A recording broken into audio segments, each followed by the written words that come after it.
Hello everyone, नमस्कार। Welcome to मंग tutorial. दोस्तों, आज के इस वीडियो लेक्चर में हम जानेंगे सहायक शिक्षक भर्ती परीक्षा 2023 में जो हुई थी, ठीक है, असिस्टेंट टीचर रिक्रूटमेंट एग्जाम 2013, जिसमें कंप्यूटर से 10 क्वेश्चन पूछे गए थे। ये आगाज सीरीज का 10वां वीडियो लेक्चर है। वीडियो की शुरुआत करते हैं। सबसे पहला जो हमारा क्वेश्चन पूछा गया था, निम्नलिखित में से किसकी भंडारण क्षमता सबसे कम होती है? Option A zip disk, option B hard disk, option C है फ्लॉपी डिस्क या फिर ऑप्शन डी डेटा कार्टिज। देखिए, ये जो क्वेश्चन था थोड़ा नया था। नया इसलिए, इन द सेंस नया हम लोग इसलिए बोल सकते हैं क्योंकि ये डेटा कार्टिज हम लोग कभी पढ़े नहीं है। ऐसा लगता है आपको, आप पढ़े हैं, डोंट वरी, ठीक है। डेटा कार्टिज जो होता है वो मैग्नेटिक टेप को कहा जाता है। मैग्नेटिक टेप हम लोग पढ़ चुके हैं, ठीक है। तो सबसे कम भंडारण क्षमता किसकी होती है पूछा गया है। पहले समझ लेते हैं कौन सा किसकी भंडारण क्षमता कितनी होती है। तो पहले बात करें जिप डिस्क की। इसकी याद रखिएगा, जिप डिस्क की जो भंडारण क्षमता होती है वो 100 MB से लेके लगभग 750 MB के बीच होती है। एक चीज हमको पता चल गया, जिप डिस्क का कितना है, 100 MB से लेके 750 MB। हार्ड डिस्क की अगर अब हम लोग बात करें तो हार्ड डिस्क 128 GB से स्टार्ट होता है आपका, और लगभग 32 TB तक के हार्ड डिस्क मिलते हैं, 32 टेराबाइट, ठीक है। फ्लॉपी डिस्क की बात करें तो एक यूनिवर्सल फ्लॉपी डिस्क का आकार होता है 1.44 MB, 1.44 MB। और अगर इसका वेरिएशन देखें तो 800 KB से आपका स्टार्ट होता है फ्लॉपी डिस्क, और लगभग 2.8 MB तक का फ्लॉपी डिस्क मिलता है। क्लियर है? ठीक है, लेकिन यूनिवर्सल इसको लेके चलते हैं हम लोग। हमेशा फ्लॉपी डिस्क को पढ़ते हैं 1.44 MB, और यही आंसर भी लिया जाता है, तो ये याद रखिएगा। रही बात डेटा कार्टिज, तो देखिए डेटा कार्टिज जो होता है मैग्नेटिक टेप, ये डिपेंड करता है टेप की लेंथ पर, अर्थात उसकी लंबाई पे डिपेंड करता है, ठीक है। लंबाई के ऊपर है आपका डेटा कार्टिज। अब यहाँ पे एक चीज है, ध्यान रखिएगा, डेटा कार्टिज का लंबाई मेंशन नहीं किया है। डेटा कार्टिज मैं आपको बता दूं 300 GB तक के भी होते हैं।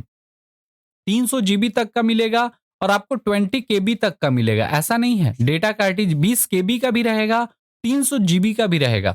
अगर यहाँ पे आपका डिफाइन करता 300 GB या इतना लेंथ का डेटा कार्टिज है, तो हम लोग पता चलता कि हमारा ये 300 GB है, तो फ्लॉपी डिस्क इसका आंसर होता। यहाँ मेंशन नहीं किया गया था, पहला जो ड्रॉबैक है इस क्वेश्चन का। और आयोग के द्वारा इसका जो आंसर लिया गया है वो याद रखिएगा, डेटा कार्टिज को लिया गया है। यहाँ मैं आपको पहले चीज बताया, लेंथ मेंशन नहीं है तो कुछ भी हो सकता था इसका आंसर। आयोग चाहता तो इसको फ्लॉपी डिस्क ले सकता था। उस केस में वो बोलता कि इसका डेटा कार्टिज का साइज जो है, लेंथ वो बड़ा था, ठीक है। एक यूनिवर्सल जो डेटा कार्टिज होता है, यूनिवर्सल नाम का कुछ नहीं होता, पहला चीज मैं बता दूं। लेकिन जो हम लोग जो टेप कैसेट यूज करते हैं, टेप कैसेट का यूज करते हैं, वो 75 MB से लेकर, डिपेंड करता है उसकी डेंसिटी के ऊपर, 75 MB से लेकर वो 700 MB तक हो सकता है, याद रखिएगा। क्लियर है? लेकिन आंसर डेटा कार्टिज ही लिया गया है, तो इसको दिमाग में थोड़ा ध्यान रखिएगा। अब डेटा कार्टिज क्या होता है उसको अगर हम लोग समझें, अगर डेफिनेशन समझें, तो in the context of computing however a tape cartridge is the magnetic tape storage cartridge used in tape library. You need to store digital data on magnetic tape, which is packed in cassettes and cartridges. Tape cartridge are also known as data cartridges. ठीक है, और यही data cartridge का है, magnetic tape cartridge है। Clear है? कुछ इस प्रकार से आपका दिखाई देता है वो। चलिए अगले क्वेश्चन की ओर बढ़ते हैं। हमारा जो अगला क्वेश्चन है, एक कंप्यूटर प्रोग्राम जो खुद को इंटरनेट पर अन्य कंप्यूटरों में कॉपी करता है खाली स्थान कहलाता है। Option A computer virus, option B worms, option C program virus, या फिर ऑप्शन डी है ट्रोजन हॉर्सेस। देखिए, खुद को इंटरनेट और अन्य कंप्यूटर पर क्या करना, कॉपी करने का काम, या जिसको हम लोग बोलते हैं सेल्फ रेप्लिकेटिंग, ठीक है। सेल्फ रेप्लिकेट करने का जो काम है वो कौन करता है, वो करता है आपका वॉर्म्स। तो इसका सही आंसर होगा option number B, worms. Clear है? वॉर्म्स जो होता है ये एक मालवेयर का ही प्रकार है। कंप्यूटर वायरस भी मालवेयर है, ट्रोजन हॉर्स भी मालवेयर है, वॉर्म्स भी मालवेयर है, और प्रोग्राम वायरस ये भी आपके क्या है, मालवेयर ही है। मैलिशियस सॉफ्टवेयर कहा जाता है, इसके लिए डेडिकेटेड वीडियो है, ठीक है, तो मैं उस पर नहीं जाऊंगा। वॉर्म्स का अगर डेफिनेशन देखें तो कंप्यूटर वॉर्म्स एक मैलिशियस प्रोग्राम है जो यह अपने आप को अधिक से अधिक मल्टीपल कॉपी करके नेटवर्क कनेक्शन के जरिए कंप्यूटरों में फैलता है। आमतौर पर कंप्यूटर वॉर्म्स कंप्यूटर फाइलों को संक्रमित नहीं करता, ध्यान रखिएगा, बल्कि नेटवर्क पर किसी दूसरे कंप्यूटर को अधिक संक्रमित करता है। कंप्यूटर वॉर्म और वायरस के बीच में अंतर यह है कि कंप्यूटर वॉर्म स्टैंड अलोन अर्थात एक अकेला प्रोग्राम होते हैं जो खुद की रेप्लिका बनाते हैं। रेप्लिका मतलब डुप्लीकेट कॉपी, या जिसको अपने आप को कॉपी करते हैं, यहाँ जो पूछा गया है, ठीक है, और प्रोग्राम की बैकग्राउंड में चलते हैं। जबकि वायरस कंप्यूटर सिस्टम की को संक्रमित करने के लिए किसी एक कंप्यूटर की होस्ट फाइल की जरूरत होती है। देखिएगा डॉट .exe एक्सटेंशन वाला आपका वायरस रहेगा, या अलग अलग एक्सटेंशन के आपके क्या रहते हैं वायरस। तो वायरस में याद रखिएगा एक होस्ट फाइल होगा, जरूरी है वो, और वो एक ही फाइल सब फाइल को क्या करेगा, संक्रमित करेगा आपके सिस्टम को। जबकि आपका जो वॉर्म्स है ये अपनी कॉपी बनाता है और एक अकेला रहेगा पहले, और वो अपनी क्या कराएगा, कॉपी बनाएगा, मल्टीपल कॉपी करते जाएगा, और नेटवर्क कनेक्शन के जरिए कंप्यूटर में क्या होता है, ये वॉर्म्स फैलता है। क्लियर है? तो खुद को इंटरनेट पर अन्य कंप्यूटर में कॉपी कौन करता है, तो याद रखिएगा वॉर्म्स करता है। क्लियर है? देखिए इसमें एक चीज और ध्यान रखिएगा, जो मालवेयर है उसमें बहुत सारे टाइप मिलते हैं, जैसे ransomware, Trojan horse, worms, spyware, virus, logic bomb, fileless malware, adware, rootkit, keylogger. ये सारे किसके टाइप हैं, मालवेयर के ही टाइप हैं। चलिए अगले क्वेश्चन की ओर बढ़ते हैं। हमारा जो अगला क्वेश्चन है, निम्नलिखित में से कौन से समूह केवल इनपुट डिवाइस हैं? Option A mouse, keyboard, scanner, joystick, light pen. Option B mouse, keyboard, printer, light pen. Option C mouse, keyboard, monitor, joystick, या फिर ऑप्शन डी है बी और सी दोनों। देखिए यहां केवल इनपुट डिवाइस पूछा गया है। एलिमिनेट करते हैं। सबसे पहले यहां देखिए बी और सी दोनों दिया है, तो पहले देख लेते हैं बी में क्या है। माउस इनपुट डिवाइस है, कीबोर्ड इनपुट डिवाइस है, लेकिन प्रिंटर आउटपुट डिवाइस है, तो ये तो हो गया गलत। Mouse input, keyboard input, monitor लेकिन क्या है, आउटपुट डिवाइस है, पॉपुलर सॉफ्ट कॉपी देने वाला आउटपुट डिवाइस, ये भी गलत। और बी और सी दोनों ये भी गलत। लेकिन इसमें देखिए mouse, keyboard, scanner, joystick, light pen, ये सारे के सारे क्या हैं, इनपुट डिवाइसेस हैं, तो इसका सही आंसर होगा ऑप्शन नंबर ए। क्लियर है? इनपुट डिवाइसों के पर भी मैं ऑलरेडी वीडियो बना चुका हूं, तो आप उसको जाकर देख सकते हैं, वहां से आपको पता चल जाएगा कौन कौन सा डिवाइस कैसा कैसा है। अगले क्वेश्चन की ओर बढ़ते हैं। हमारा जो अगला क्वेश्चन है, खाली स्थान वह समीकरण है जो आपके एक्सेल, स्पेशली मेंशन किया गया है एमएस एक्सेल अर्थात माइक्रोसॉफ्ट ऑफिस एक्सेल वर्कशीट में मानों पर गणना करते हैं। ठीक है, option A function, option B reference, option C formula, या फिर ऑप्शन डी है का कांस्टेंट। ठीक है, देखिए कोई भी आपका समीकरण लिखना रहता है तो समीकरण लिखने के लिए हम लोग इज इक्वल टू का यूज करते हैं और कुछ फॉर्मूला देते हैं। Example A1 plus B5। ये A1 क्या है, एक सेल की वैल्यू है, ये है एक सेल। माइक्रोसॉफ्ट एक्सेल में सबसे छोटी इकाई को कहा जाता है सेल, और A1 एक सेल का लोकेशन है, B5 एक सेल का लोकेशन है। ये दोनों सेल हैं, इन सेल को जोड़ने के लिए हम लोग जो ये लिखे हैं इसको कहा जाता है क्या, फॉर्मूला। तो फॉर्मूला वह समीकरण है जो एमएस एक्सेल वर्कशीट में मानों पर गणना करते हैं। तो इसका सही आंसर होगा option number C, formula. Formula कुछ इस प्रकार से आपके फॉर्मूला बार में, ये एफ जो लिखा है यहाँ पे फॉर्मूला बार कहा जाता है इसको। इस फॉर्मूला बार में अलग अलग टाइप के आपके फॉर्मूले पुट किए जाते हैं। एमएस एक्सेल में ऑलरेडी आपके क्या रहते हैं, फॉर्मूले चार्ट लगे रहते हैं, उसका यूज भी किया जा सकता है, अपने से भी फॉर्मूले लगा सकते हैं। जो पहले से रेडी प्रीमेड फॉर्मूला रहते हैं, अर्थात जो पहले से क्या होंगे, रेडी होंगे, पहले से रेडी, जिसको टेम्पलेट भी हम लोग बोलते हैं, प्रीमेड फॉर्मूले को ही हम लोग क्या बोलते हैं, फंक्शन बोलते हैं।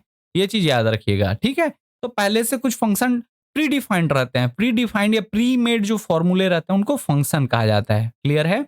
चलिए अगले क्वेश्चन की ओर बढ़ते हैं। हमारा अगला क्वेश्चन है, कौन सा गूगल उत्पाद आपको बहुविकल्पीय, ओपन एंडेड और अन्य प्रश्नों को छात्रों का सर्वेक्षण, प्रश्नोत्तरी या प्रश्न पूछने का माध्यम है? Option A Google drawings, option B Google slides, option C Google forms, या फिर ऑप्शन डी गूगल डॉक्स। देखिए गूगल ड्राइंग कुछ इस प्रकार का दिखाई देता है, गूगल स्लाइड इस प्रकार का, और गूगल डॉक इस प्रकार का। ठीक है, ये देखिए गूगल में अगर आप डॉक्यूमेंट फॉर्मेट का फाइल एडिट करते हैं, बनाते हैं, तो गूगल डॉक है। कोई भी आप एडिटिंग या ड्राइंग करते हैं तो उसके लिए गूगल ड्राइंग है। गूगल में प्रेजेंटेशन तैयार करते हैं उसके लिए गूगल स्लाइड है। लेकिन जो गूगल फॉर्म है, कुछ गूगल फॉर्म याद रखिएगा, इसमें आपके प्रश्नोत्तरी या कुछ प्रश्न पूछने वाले काम जो होते हैं वो गूगल फॉर्म के माध्यम से कराए जाते हैं। तो इसका सही आंसर होगा option number C, Google form. कुछ इस प्रकार का दिखाई देता है।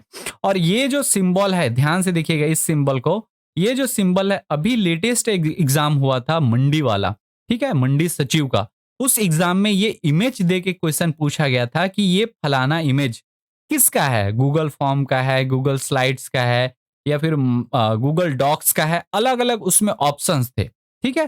तो ये इसका आंसर होगा गूगल फॉर्म्स। आप लोगों में जिसने भी अ, मंडी सचिव का परीक्षा दिया था, तो उसमें ये क्वेश्चन ये आया हुआ था, आप लोग देखे होंगे, ठीक है? जो नहीं दिए हैं, तो आजकल मैं आपको ये बताना चाह रहा हूँ कि इमेज देकर भी क्वेश्चन पूछ लिया जा रहा है। इसलिए मैं कोशिश करता हूँ कि ज़्यादा से ज़्यादा आपको इमेज भी बतलाऊँ। जो यूज़ नहीं करते उनको पता रहे कि इस प्रकार के इमेज हमारे अवेलेबल हैं।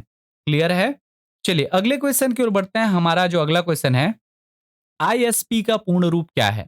Option A internet service provider, option B interface service parameter, option C internet service parameter या फिर option D internet service processing. देखिए आईएसपी, आईएसपी स्टैंड करता है, एब्रिविएशन आप लोगों ने अगर देखा होगा वो क्लास तो आपको पता होगा आईएसपी स्टैंड किसके लिए करता है? Internet service provider. तो इसका सही आंसर होगा option number A internet service provider. कुछ इस प्रकार का, ये आपके नोट्स के लिए यूजफुल रहता है इसलिए मैं अलग से मेंशन कर देता हूं। ISP stands for internet service provider. Internet service provider कौन होते हैं, थोड़ा सा उसको समझ लेते हैं। तो जो कंपनी, जैसे एग्जांपल के लिए आप जियो का सिम यूज कर रहे हैं, एयरटेल सिम यूज कर रहे हैं, ठीक है, इसके अलावा वीआई का है, वोडाफोन आइडिया वीआई का सिम यूज कर रहे हैं या कोई भी दूसरे कंपनी का सिम यूज करते हैं, तो वो क्या करते हैं, इंटरनेट कनेक्ट करने के लिए आपसे एक पैक देती है, 1.5 GB per day, 2.5 GB per day, अलग अलग डेटा जो देती है, ठीक है। यही डेटा क्या है, वो लोग इंटरनेट सर्विस प्रोवाइड करने के लिए आपसे कितना सर्विस प्रोवाइड करेंगे, तो 1.5 GB per day service provide करेंगे, उसका वो चार्ज करते हैं, ठीक है। उसके बाद की इंटरनेट के लिए आपको फिर से रिचार्ज करना रहेगा, इस प्रकार का। तो ये जो कंपनियां रहती हैं, जियो, एयरटेल, वीआई या दूसरी कंपनियां, वो कहलाती हैं इंटरनेट सर्विस प्रोवाइडर। क्लियर है? देखिए आप लोगों को मैं बता दूं, एक विशेष सूचना है। जो छत्तीसगढ़ का प्राचीन इतिहास आप लोगों ने अगर देखा होगा, तो छत्तीसगढ़ का मध्यकालीन इतिहास की क्लासेस जो है वो 3 तारीख के बाद से हम लोग स्टार्ट कर देंगे। 3 तारीख को पहली क्लास आएगी, कलचुरी वंश भाग 1, ठीक है। बहुत दिन हो गए थे, मध्यकालीन इतिहास हम लोगों ने स्टार्ट नहीं किया था, तो उनके लिए अपडेट है कि मध्यकालीन छत्तीसगढ़ का जो इतिहास है, कलचुरी वंश, यहाँ से हम लोग स्टार्ट करेंगे। 3 मार्च से स्टार्ट होगी क्लासेस, ठीक है। इसके अलावा जो प्राचीन छत्तीसगढ़ का इतिहास है, उसका बुक ऑलरेडी आपको अमेज़न पे मिल जाएगा। आप सर्च करते हैं छत्तीसगढ़ एंशिएंट हिस्ट्री, तो ये बुक आपको वहाँ अमेज़न पे अवेलेबल है। किंडल एडिशन में है, पीडीएफ आप डाउनलोड कर सकते हैं, इसको देख सकते हैं, पढ़ सकते हैं, ठीक है। चलिए अगले क्वेश्चन की ओर बढ़ते हैं। हमारा जो अगला क्वेश्चन है, सीडी का पूरा नाम है, option A character disk, option B copper disk, option C compact disk या फिर ऑप्शन डी है इनमें से कोई नहीं। देखिए सीडी, सीडी को हम लोग जानते हैं कॉम्पैक्ट डिस्क कहा जाता है। इसका फुल फॉर्म क्या है? Option number C compact disk. तो सही आंसर होगा option number C compact disk. CD stand for compact disk. CD की स्टोरेज जो भंडारण क्षमता होती है, मानक याद रखिएगा 700 एमबी होती है। मानक भंडारण क्षमता की मैं अगर बात करूं, इसमें भी वेरिएशन आपको देखने को मिलता है और ऑलरेडी इस वाले टॉपिक को भी मैं कवर करा चुका हूं। अगले क्वेश्चन की ओर बढ़ते हैं। हमारा अगला क्वेश्चन है, फैक्स मशीन में कौन सा प्रिंटर व्यापक रूप से उपयोग किया जाता है? Option A dot matrix printer, option B laser jet printer, option C daisy wheel printer या फिर ऑप्शन डी है थर्मल प्रिंटर। देखिए यहां स्पेसिफाई किया गया है कौन सा मशीन? Fax machine.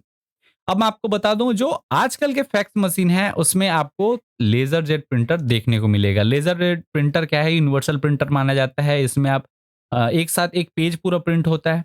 लेकिन याद रखिएगा, फैक्स मशीन का स्पेसिफाइड जो प्रिंटर यूज होता था पहले, वो होता था थर्मल प्रिंटर, जो आपके एटीएम मशीन में लगे रहते हैं या फिर जो बस में आप चढ़ते हैं तो वहां टिकट के लिए जो प्रिंटर लगा रहता है, ठीक है, वो कहलाता है थर्मल प्रिंटर। तो फैक्स मशीन में 2 टाइप के प्रिंटर यूज होते हैं वाइडली। एक है आपका थर्मल प्रिंटर और दूसरा है लेजर जेट प्रिंटर। अब आप बोलेंगे कि ऐसा क्वेश्चन आता है तो उसमें आंसर किसको लें? याद रखिएगा, अगर सीजी व्यापम का क्वेश्चन है इस टाइप का, तो कोशिश कीजिएगा कि ये क्वेश्चन विलोपित हो जाए।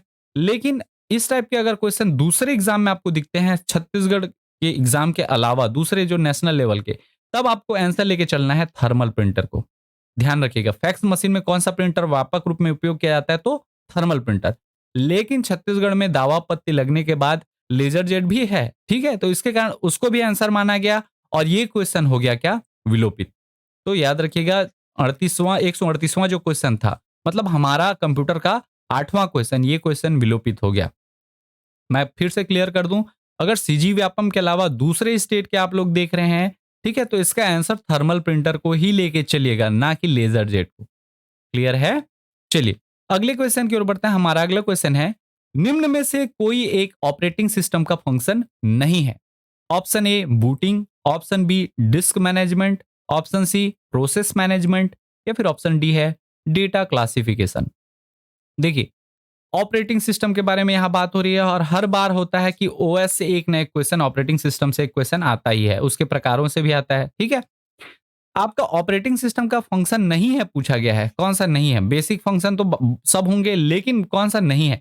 तो याद रखिएगा, बूटिंग का कार्य ऑपरेटिंग सिस्टम करता है, तो जी हाँ करता है। डिस्क मैनेजमेंट ये भी करता है, प्रोसेस को भी मैनेज करता है। लेकिन डेटा क्लासिफिकेशन याद रखिएगा, ये ओएस का काम नहीं है, बल्कि डेटा क्लासिफिकेशन जो है ये नेटवर्क एंड सिक्योरिटी का काम है। नेटवर्क सिक्योरिटी में डेटा क्लासिफिकेशन होता है। ठीक है, डेटा क्लासिफिकेशन का कार्य नेटवर्क सिक्योरिटी का है, ना कि आपके ऑपरेटिंग सिस्टम का। इसको थोड़ा सा समझ लेते हैं, डेटा क्लासिफिकेशन। ठीक है, इसको अगर समझें तो what is the data classification of data? Data classification is the practice of organising and categorising data elements according to predefined criteria. Classification makes data easier to locate and retrieve. Classifying data is instrumental in promoting risk management, security and regulatory compliance. ठीक है, इसके माध्यम से हम लोग क्या कर सकते हैं, हमारे डेटा को अलग अलग प्री डिफाइंड क्राइटेरिया के हिसाब से ऑर्गेनाइज कर सकते हैं, जिससे हमको उसको लोकेट करने में, उसको रिट्रीव करने में क्या होती है, आसानी होती है। और ये नेटवर्क एंड सिक्योरिटी का हिस्सा होता है, ना कि ऑपरेटिंग सिस्टम का फंक्शन है। इसलिए इसका सही आंसर ऑप्शन नंबर डी होगा। क्लियर है? चलिए हमारे अंतिम क्वेश्चन की ओर बढ़ते हैं। हमारा जो अंतिम क्वेश्चन है, विषम विकल्प को चुने। Option A TIFF, option B JPEG, option C MPEG, या और ऑप्शन डी है GIF। देखिए यहां पे हमको चूज ऑड ऑप्शन। ऑड कौन सा है उसको देखना है। TIFF, ये सब जितने दिए हुए हैं ये याद रखिएगा एक्सटेंशन है, और मल्टीमीडिया नाम का एक टॉपिक जो पढ़ाया हूं उसमें मैं एक्सटेंशन को कवर करा चुका हूं। यहां से क्वेश्चन बनते हैं बोल के मैं ऑलरेडी बता चुका था। TIFF याद रखिएगा, ये इमेज का एक्सटेंशन है। TIFF इसका एक्सटेंशन है इमेज का। JPEG भी क्या है, जॉइंट पिक्चर एक्सपर्ट्स ग्रुप कहा जाता है। ठीक है, इसका एब्रीवेशन भी मैं वहां बताया हूं, तो ये भी किसका एक्सटेंशन है, इमेज एक्सटेंशन है। GIF, ठीक है, GIF भी क्या है, इमेज का ही आपका एक्सटेंशन है। जबकि MPEG है, ये किसका है, वीडियो का आपका एक्सटेंशन है। इसलिए इसका सही आंसर होगा विषम कौन सा है, ऑप्शन नंबर सी MPEG। ठीक है, कुछ इस प्रकार के आपके इमेज के एक्सटेंशन मिलते हैं। PSD ये फोटोशॉप का डॉक्यूमेंट फॉर्मेट रहता है। इसके अलावा GPEG joint picture expert group, PNG portable network graphics, इसके अलावा TIF, GIF, AI, ठीक है, SVG स्केलेबल वेक्टर ग्राफिक्स कहा जाता है, EPS और PDF पोर्टेबल डॉक्यूमेंट फॉर्मेट। ये सारे इमेज के फॉर्मेट हो सकते हैं। इसके अलावा वीडियो फॉर्मेट में क्या आता है, तो AVI, FLV, MOV, MP4, MPEG और WMV। तो ये MPG जो है यही पूछा गया था, ये क्या था, विषम था। इसमें बाकी जो था JPEG, ठीक, इसके अलावा TIF और GIF ये था, ये तीनों ऑप्शन में थे, और MPG था। तो MPG इसमें विकल्प क्या था, विषम था, विषम विकल्प। क्लियर है? आशा है ये सारी चीजें आपको समझ आ गई होंगी। अगली क्लास में हम लोग जानेंगे किसके बारे में, तो ये याद रखिएगा, मेरे ख्याल से YouTube में इसका पूरा सॉल्ट एनालिसिस किसी ने नहीं कराया है। CGSI मेंस जो हुआ था कंप्यूटर का 2023 में, ठीक है, छत्तीसगढ़ सब इंस्पेक्टर मुख्य परीक्षा, प्रीलिम्स की बात नहीं कर रहा हूं, ये मुख्य परीक्षा में 100 क्वेश्चन आए हुए थे। उसको 100 के 100 क्वेश्चन का हम लोग आंसर देखेंगे। आशा है कि वीडियो आपको पसंद आया होगा। अगर वीडियो पसंद आता है तो प्लीज वीडियो को लाइक करें। चैनल पर आप नए हैं तो चैनल सब्सक्राइब करें। मिलते हैं बहुत जल्द अगली वीडियो में, तब तक के लिए जय हिंद, जय भारत, वंदे मातरम।